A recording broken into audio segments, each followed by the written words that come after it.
In this video we are going to learn how to use multi-level or linked drop-down field. Let's get started. Multi-level drop-down field is used to present a hierarchy of data in a drop-down menu format.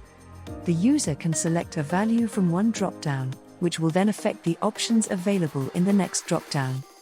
After adding the required field, add drop-down field in your form. Enable multi-level drop-down and click on Edit Value. Enter your data in the hierarchy format.